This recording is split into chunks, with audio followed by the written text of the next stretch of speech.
Welcome everybody here in the studio. Good to have you. Do you have a nice evening? Yes, already heard something you find interesting? Something you learned? Yes? I really like the vibe downstairs. I'm really happy you're here at the breakout session. My name is Rohner. I'm a journalist from the Netherlands. I work with all kind of radio stations, podcasts, and mostly about development of talents in the music industry, but also about inclusion and diversity. Those are my main topics if I'm doing a production. And today I'm be asked to host this breakout session. And in this breakout session, everybody who's interested in hearing and discussing the framing of migrants and undocumented people in media is invited. So I hope you feel welcome. Various international refugee-led media outlets like Amsterdam City Rights Radio, Bridge Radio, Unbias News, and Calais Radio share their work and experiences here today. And during the session, you will be able to ask questions as well. Please raise your hand. I'm not sure if Malou is here or Rose, but Malou, hi Malou. She will come to you with the microphone because we're also recording this session, so we can publish it later online for people who are not here. So please wait for the microphone if you have any questions.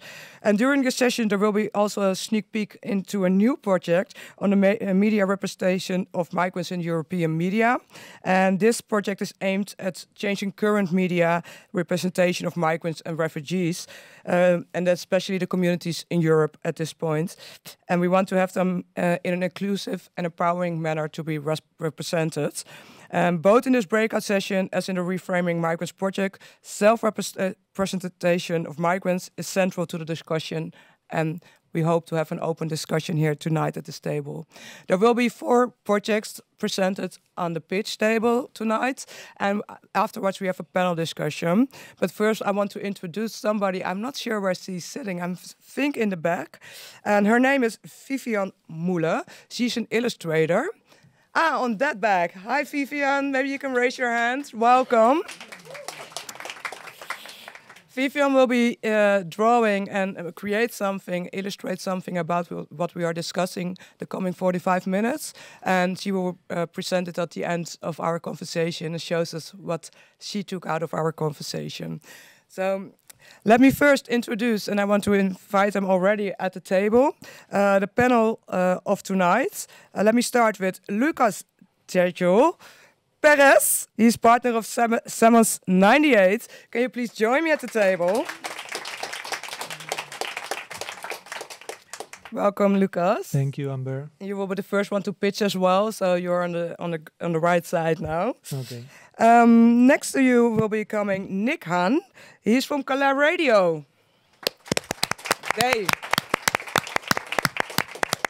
I already make a mistake. They are from Calais Radio. And I discussed with Nick that he can interrupt me anytime and correct me anytime. I also want to invite Ricardo Biggie. Maybe you saw him already. He's from City Rights, the founder of the City Rights app. Hi, Ricardo. Nice to meet you. So this is your second appearance on stage today. Yes, apparently, yes. Yeah, happy to have you here. So you can relax a bit and we'll talk later. Yeah. And then one of the ladies of Unbias News, not sure who of you will join us at the table, Gabriela Ramines. Welcome. She's from Head of Data and Multimedia at Unbias News. Welcome as well. Thank you.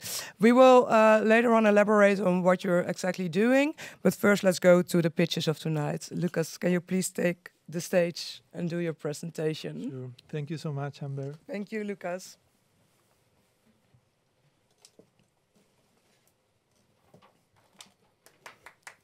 Good night. Maybe I should put this a bit higher, right? Should I try? Yeah. Okay. Thank you so much, Amber. I would like to thank as well Here to Support. I don't know where they are.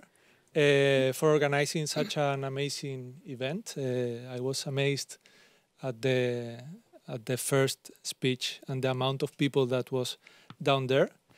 My name is Lucas. I work. I don't know if I do this. Okay. This is Reframing migrants in the European media, which is the project, the process I'm going to present tonight. My name is Lucas. I work for a cultural cooperative in the south of Spain called Cemos 98. We are partners in this recently launched infrastructure, which is called Reframing Migrants in the European Media. And it's together with Here to Support, together with the European Cultural Foundation. Hostwriter is also part, not an official partner, but it's also part of the project. So there are many different organizations working in this, and it's funded through a DG Connect grant of the European Commission.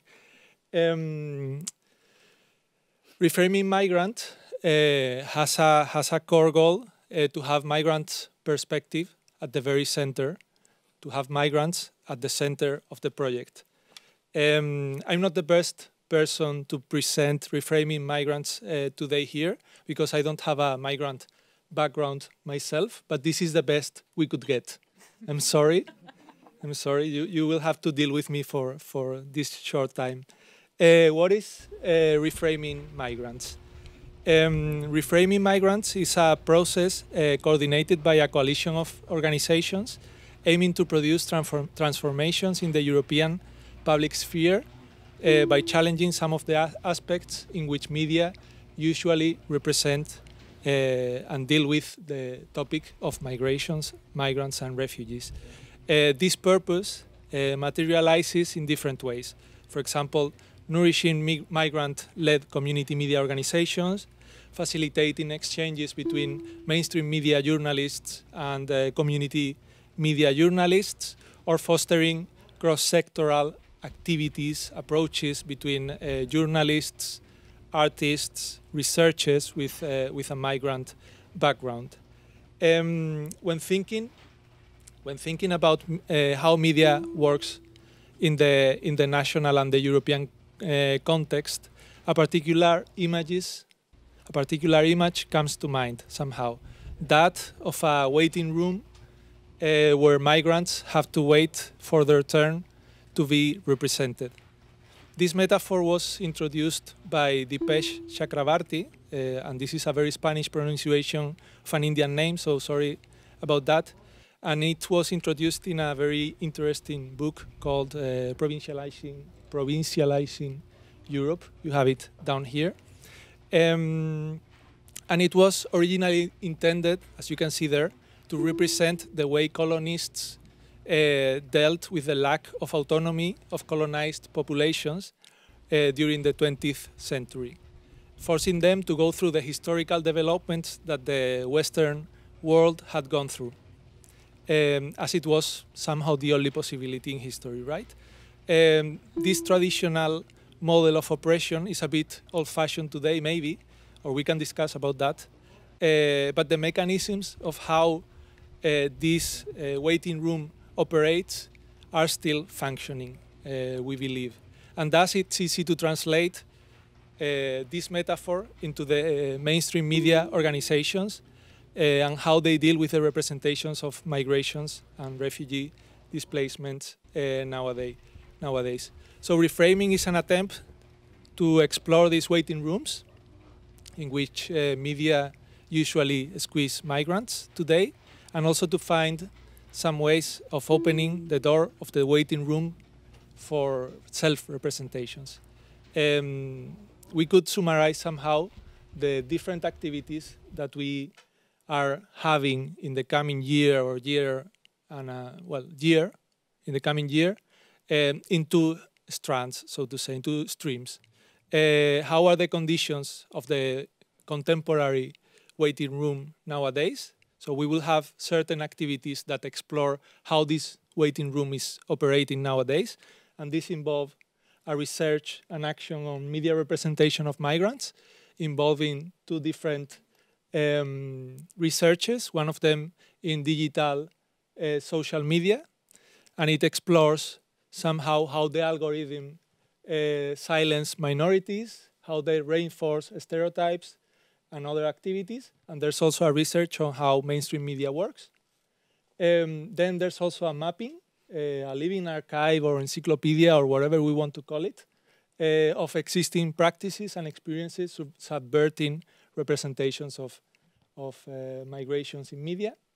And then in terms of exiting this waiting room, of finding the way out of the waiting room, we have different activities throughout the year. One of them is a collaborative incubator, and it deals with the idea of finding spaces, developing spaces for peer-to-peer exchange between artists, researchers, journalists, and different profiles. There's also the idea of fostering somehow a community of practice through different activities, but two of them are a collaborative event that will happen in July in Madrid, and a digital infrastructure that is going to be developed by Host Writer. There will be also job shadowing exchanges, tandems in which mainstream media journalists will exchange their knowledge with community media journalists as well. And there will be learning spaces addressing power dynamics and other imbalances towards peer-to-peer exchange, because we know that sometimes when we deal with mainstream media, they are very focused on the process and forget about fair representation sometimes. And then one of the last activities of the project is that one coordinated by Here to Support, which will be a series of town hall meetings that will happen in, if I'm not wrong, 5 different cities of Europe, and it will be around May 2023. There are many challenges related with this project, but the first one, the most important one, is to acknowledge, to take into account that we want to create a real dialogue, and that involves dealing with power relations. That's something very important.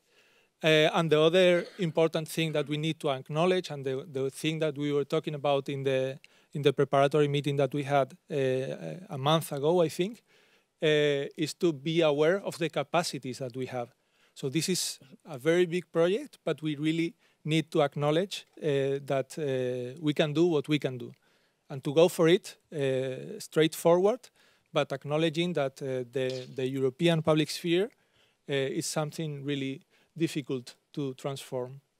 The next thing that we are having, the next step, is this collaborative event that I was telling you about, in which we will research, exchange, and create methods to transform somehow the way media represents migrations. And I'm putting it here in case any of you have interest in getting to know a bit more about that.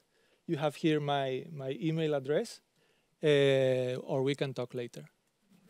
That's it. Thank you so much. Thank you, Lucas. Is there already a question for Lucas, or shall we save it to the end?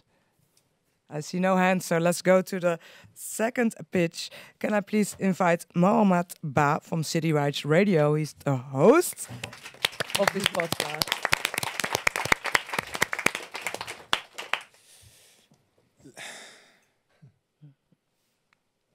We get a tune.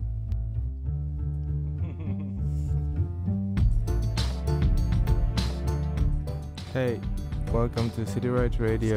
This is the platform where the voice of undocumented people is brought directly to you. Stay tuned and hope you like it.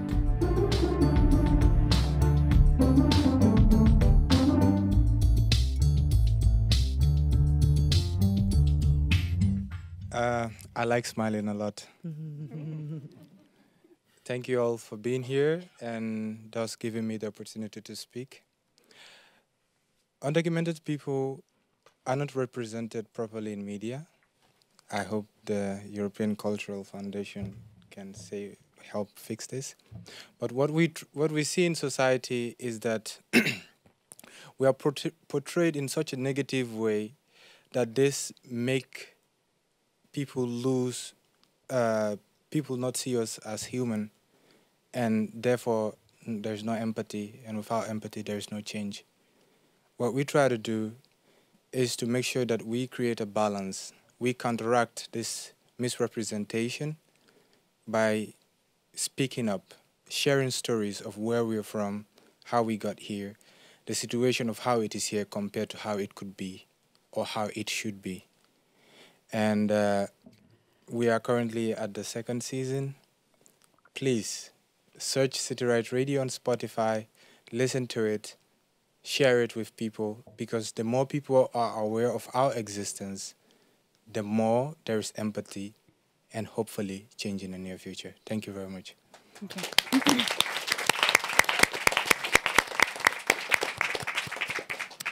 Thank you, Mohammed. We go to the next pitch, and that's from Barley Chibanda from The Bridge Radio. We got a tune as well. Okay, I'm just gonna wait. Radio Poland وتهيؤ سبحان شو راديو الجسر راديو اسكو حركة The Bridge Radio.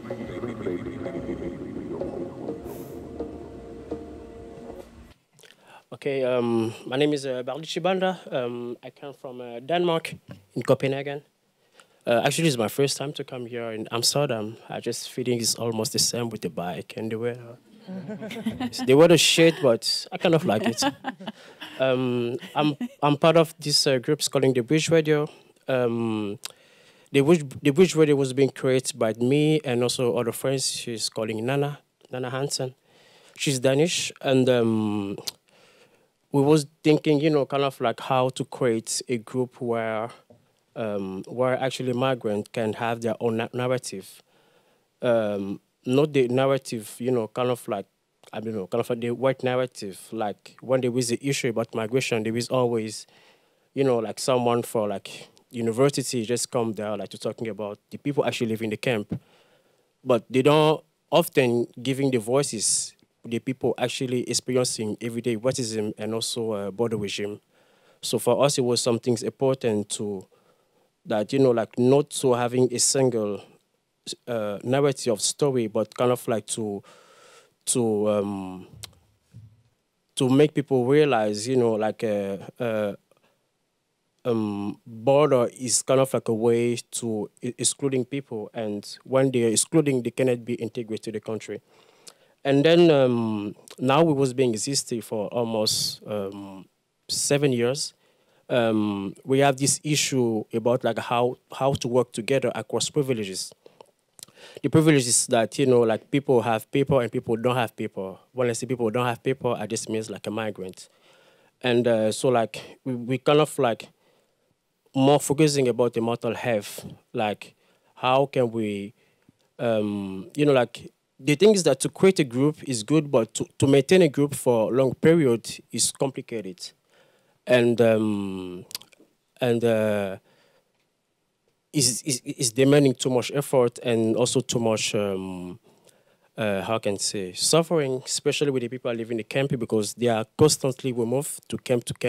So like in this way, he don't make the group like strong enough. So like right now we are more focusing about, like working together for privilege, but also like to be aware, like when you are white, so like you don't come as a way of a white savior. You don't come as a way to help, but a way of to support, because you cannot help without understanding the struggles. This is why we are mainly focusing about education in our group as individual, and also like a way of like putting our information outside. And then also we are also focusing about the deportation, because I think most of you know Denmark is a place where they are expanding their border outside Europe. We see that in the case in Rwanda. They just make a agreement with the government in Rwanda. So like everyone is seeking asylum in Denmark, you have to go direct in Rwanda, so you cannot stay in Denmark anymore. So like right now, we are trying to collaborate with a different group across Europe to kind of like create a coalition where between activists we can have like information so they can supporting people to not be deported. Yes, I don't know if I can say more. Thanks. Thank you so much, Barry. Thank you so much for sharing. We do one more of the initiatives. You're doing it together, right? So let's maybe first watch the movie and. I think we are gonna put the movie like in the middle. In the middle, okay. Nick, we wait with the movie till they're there. Let me introduce you Gabriela Ramines and her co-worker Sarah Salahuddin from Unbias, the news.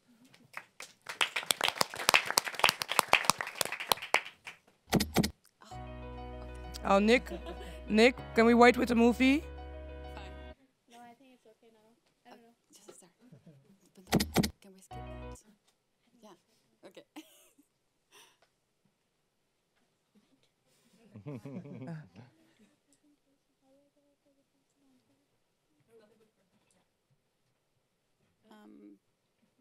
What, is there a presentation or? The slides are not really. The slides, Charlie? There are no slides, only the movie. Really? Yeah. That's what I know as well. Okay, so. Can you do it with the microphone? Yeah. You can take them out if it's too high. We're gonna try to do it without the slides. And we did send our slides, but I don't know what happened. It's okay. We wanted to do this presentation together because collaborative journalism is like basically the essence of what we do. So we both are journalists based in Germany. Yeah, can you stand next to the table or behind it? Then we can see you on camera as well. And in the light. Okay. Yeah, there you are. Sorry, guys. Sorry for interrupting. So yeah, Gabby and I are both journalists from migrant background, and we both are currently based in Germany. We both are at Unbias the News, which is a project by Hostwriter, as mentioned before. And we at Unbias the News really believe for a long time, even at Hostwriter, we have been collaborating all over the world with journalists. And Hostwriter basically is a platform for journalists to easily collaborate across borders. So we've been thinking for a really long time that so many voices are missing in European media, in Western media, especially from underreported regions. So last year, Unbiased the News was launched, and our idea was to provide Unbiased the News as a platform for journalists from really underreported countries to be able to represent their work. And we have done a number of stories in just this 1 year. It's been a crazy ride, but it's been amazing. And the way we ensure what we're doing is how we want to like set up a standard for media these days is because we see so many biases in Western media towards different communities. And for us, these communities are not represented like without like for us like that lack of Western bias shouldn't be there, like, you know, the stereotypes shouldn't be there, but they're really prevalent in the Western media. So with Unbiased the News, we try to tackle that by, for example, we have a completely remote newsroom. We're an all-girl team. We have editors from India, Nigeria, Egypt, Venezuela, you know, so we make sure that the collaborative effort of journalism stays there, but we're also making sure that we are picking and choosing the regions where we feel collaboratively, we look at the regions and the stories that come to us and we pick them collaboratively together and decide that, okay, these are the voices that are missing in the media right now. And I'm really sad that the presentation isn't here because we wanted to show you some examples of really cool stories that we've done.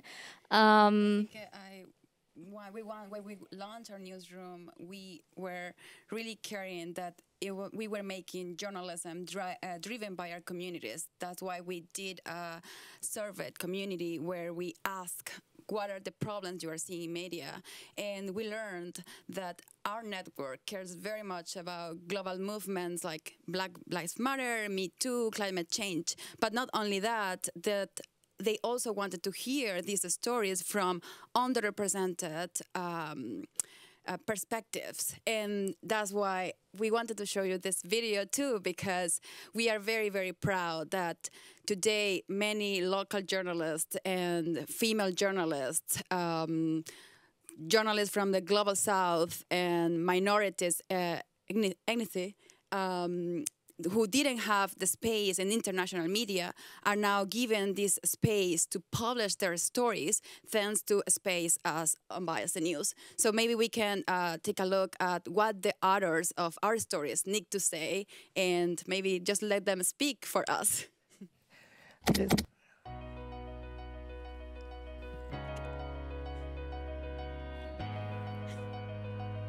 Really glad that I found them and decided to pitch to them, because I've never been part of a community that is so warm and inclusive. It's just so rare to have that level of commitment, and also like having a sub-editor who is also there, who's also in touch.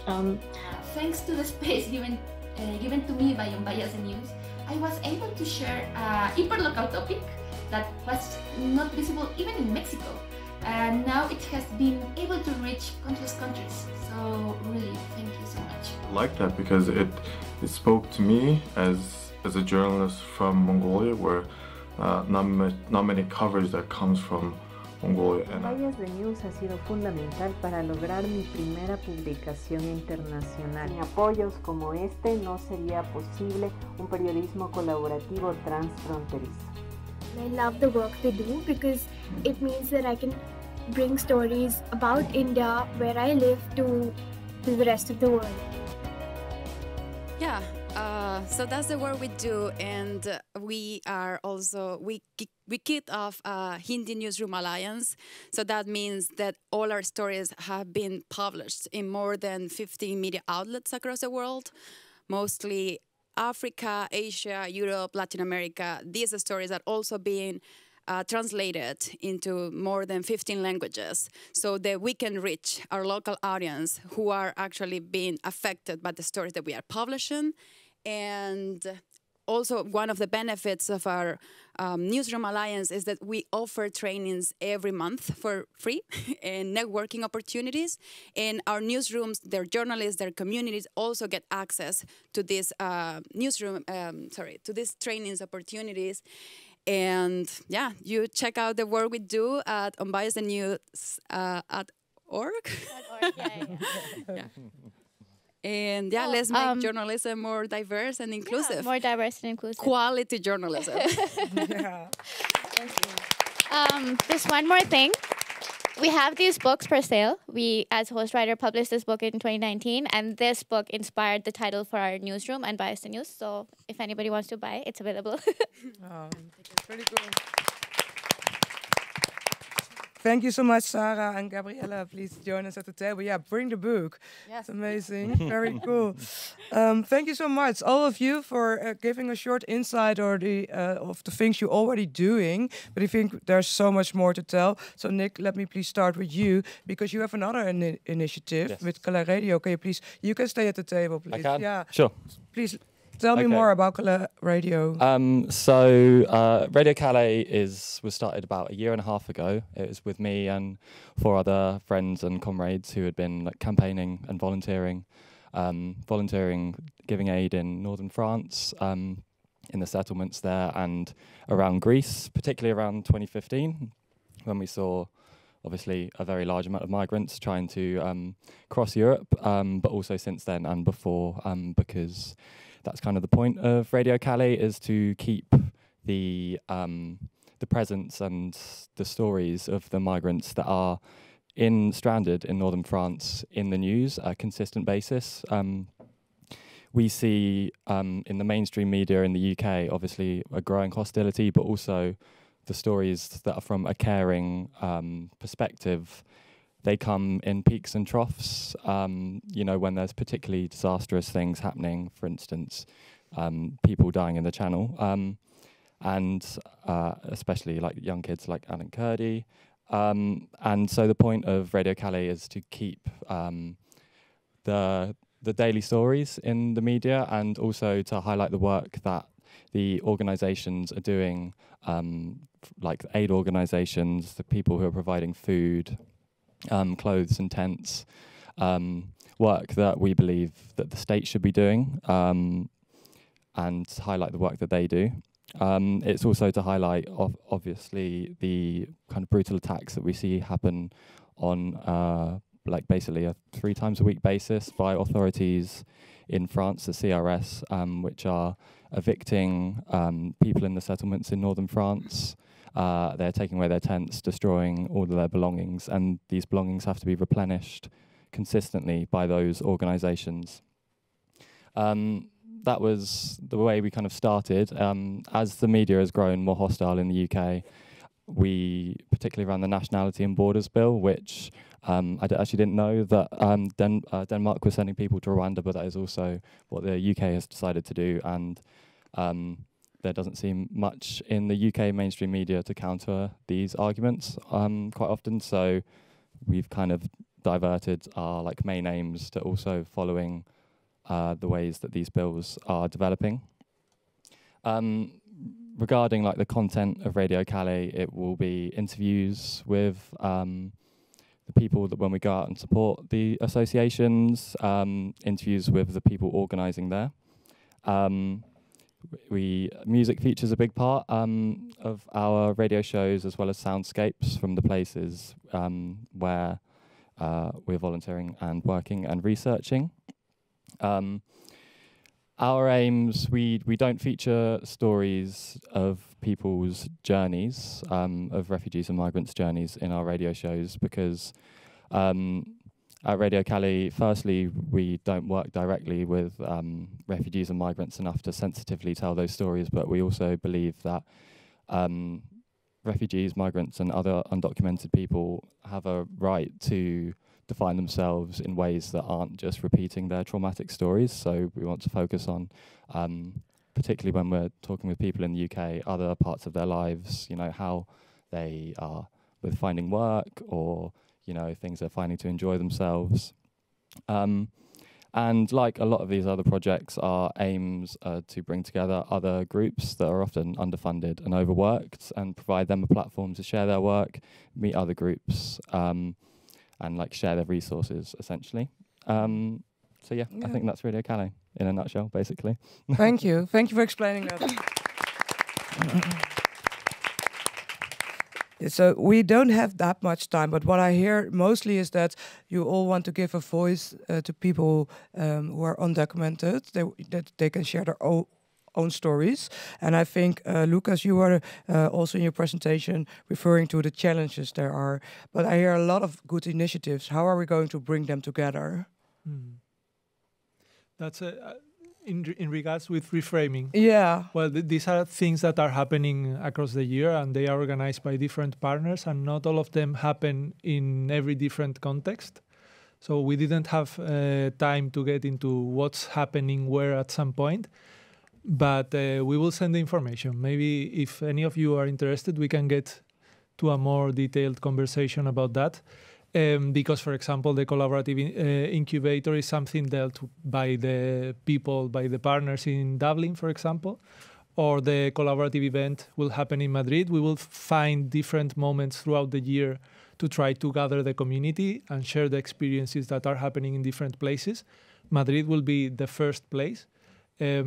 So maybe if someone is interested in joining in Madrid, in getting to know what will be the updates about the project, if you have any question now, or if you have any question, raise your hands. Amalou will get you to the microphone. I think it also brings to you, Ricardo. You're sitting here, but we just saw in the plenary that you introduced you're the founder of the City Rights app, and I think that's a great thing. It's not only about information. Tell us more about the special functions you didn't mention below. And first, congratulations also to you, Mohammed, on this app. Yeah, thank you. As you said, it's also about information by undocumented people. As we said before, not only by people without documents to people without documents. So the journal part is intended to be a part where people can share their experiences for other undocumented people to amplify their voices, but also to get to an international level. So to show projects at different levels in different cities. And this can be very helpful because it can help cooperation and collaboration between cities. So the idea of the journal is still in the part of an app, an application, so to help, but also to extend the reach of these activities. Yeah. And if you just listen to all the different projects which are going on in the different countries, are there things you can already like implement in this app maybe?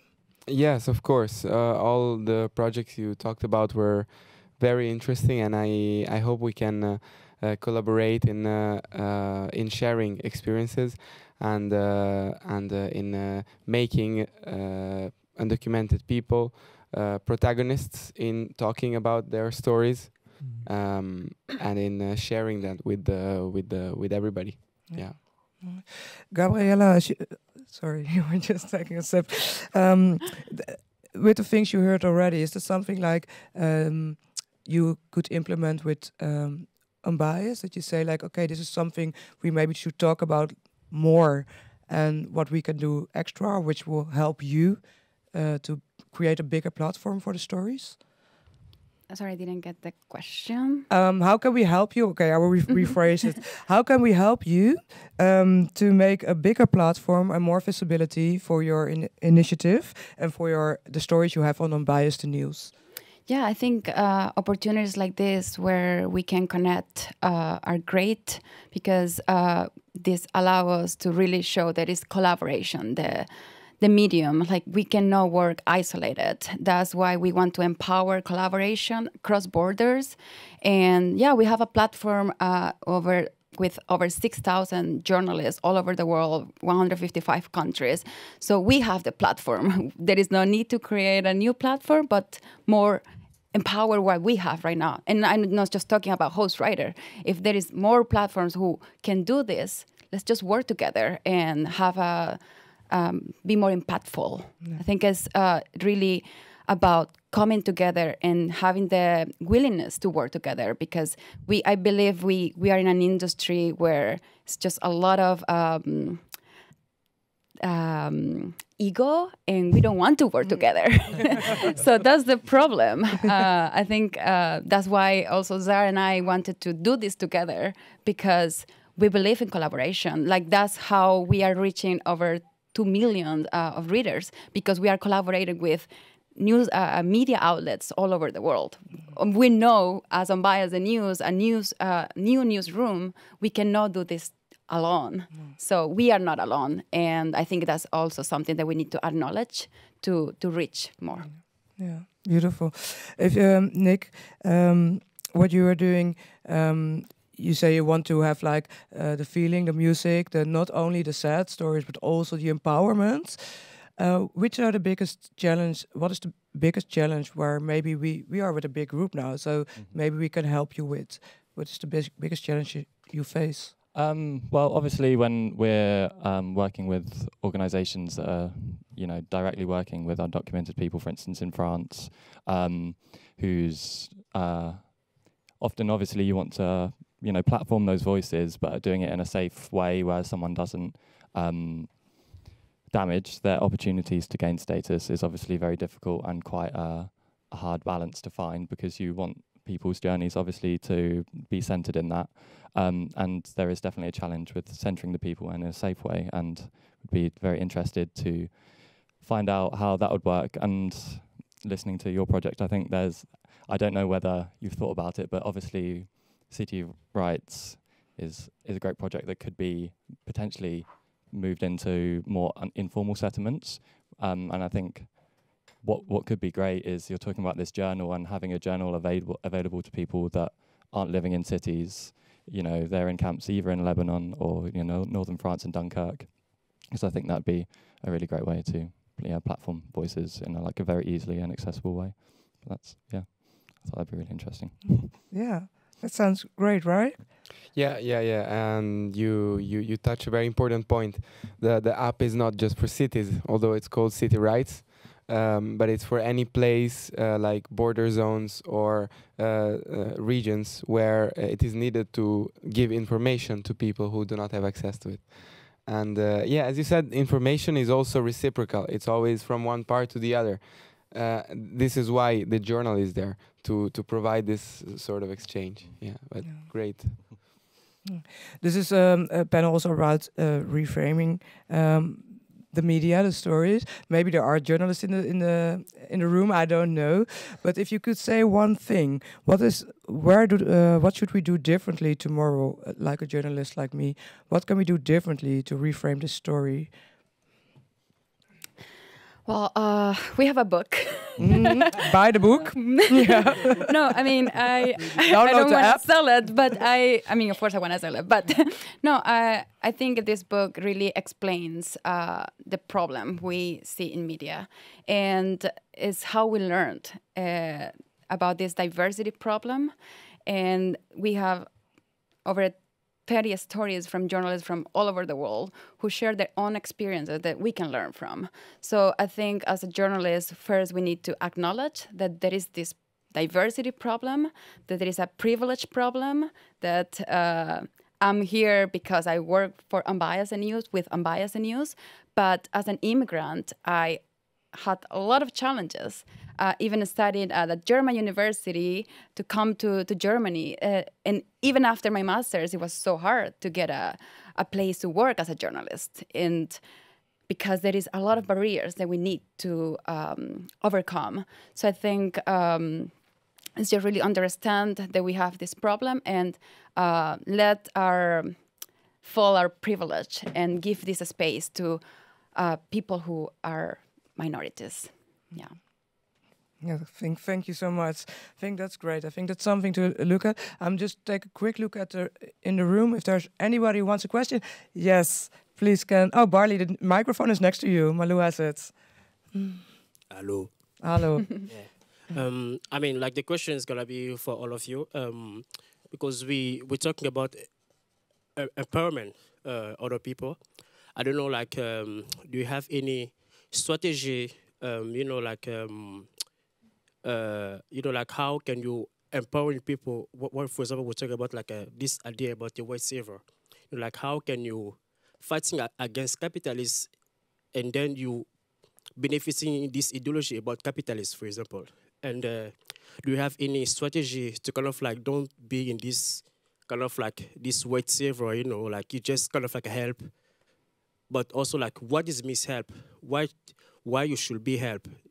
If you need to feeling better to yourself or just because help is some things that is not about me, but also to other people. I don't know, like, do you have any strategy, kind of like how can say like to decolonizing this notion about help? I think Lucas, because I see you nodding, maybe you can already react. No, I think it's a very good question, and that's why I'm nodding, but I don't have any definite answer so far. This is an ongoing effort and a very deeply rooted goal for reframing. For us, it's about in our specific case, we are not in the case of the partner I represent, which is Themos 98. We are not a media. We are a cultural cooperative, and we do mediation processes, and we will facilitate, for example, the collaborative event in Madrid. And that's one of the priorities of the event itself. So we know that when we get there, and we will have mainstream media journalists, some of them are concerned about these topics, but maybe some others are not. We don't know that yet. We will have also community-led media as well. And we have, from the very beginning, to acknowledge the fact that there's a power imbalance in the room. So that's something that we need to take into account. And also the thing that you are saying, that we need to think about, rethink about this notion of help. We will try to provide a scenario where power imbalances are addressed, and we will work in that direction. We'll see if we manage. Thank you. We will keep you posted about that. Thank you so much. Unfortunately, I already need to close, but maybe we can talk after the plenary and further and have a drink together and share more ideas and inspiration. I want to thank you all so much, Lucas, Nick, Gabriella, Sarah, of course, and download the app, right, Ricardo? Yes, download the app. But of course, ook Mohammed, Barley. Thank you so much over the initiatives. And please want to welcome Vivian Moel. Maybe you can already put your laptop over there to show us what you have illustrated. And also want to thank you all together here in the room. And if you get inspired, please look each other up afterwards, after the plenary. Can I already have a round of applause for all the pictures?